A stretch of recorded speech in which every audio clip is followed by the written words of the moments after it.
in the era of fake news, there's a new book out to help cut through all that noise. The Encyclopedia of Misinformation compiles tales and tactics of deception, fakery, mischief on a very wide range. It's an encyclopedia. It's encyclopedic. Or encyclopedic, or something like that. Author Rex Sorgatz joins us now on Mid-Morning. Rex is originally from, well, you're originally from North Dakota. Originally from North Dakota, lived in Minneapolis for a long time. Now I live in New York. You're one of us. I come back a lot. Yes, you are back here quite a bit. And this is, well, is it fortuitous timing for you with this book? Or? I kind of got lucky. A certain presidency happened, and the media environment changed, and there was a lot of excitement about fake news.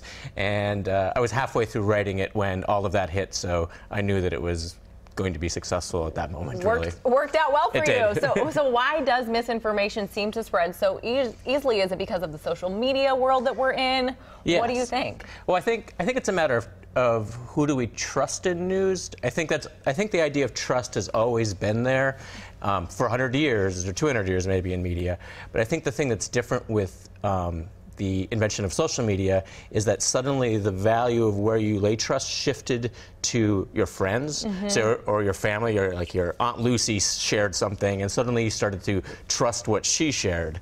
And that shift of trust is creating a havoc online about who do we actually trust, because there's a lot of news sources we don't know what earlier on in the internet, when you and I were talking about all these issues here in town, I think I had this idea that if you put something out there, there are enough smart, it's kind of the Wikipedia idea, there are enough smart people out there that you'd end up at the truth. It's true. And today I don't know that I feel that way. It seems like there are just so many voices, the noise makes it easy to line up with whatever you already believe, not getting to the truth.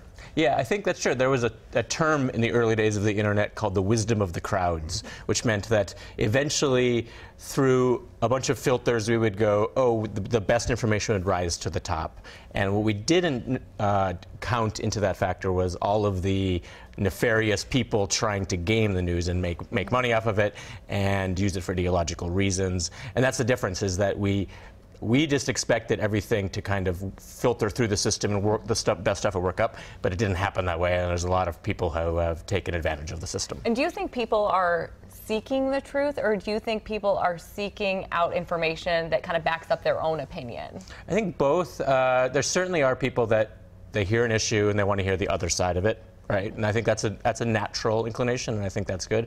But I think there's also people who they're consuming the news partially to validate the point they're already making. And you see those sometimes they're your friends on Facebook. They're sharing things. Aunt. It's mostly your aunt. Yes, it is my. She's muted on Facebook. Not just your aunt, all of our aunts. My aunt is actually watching right now. But okay, it's not Hi. You're fine.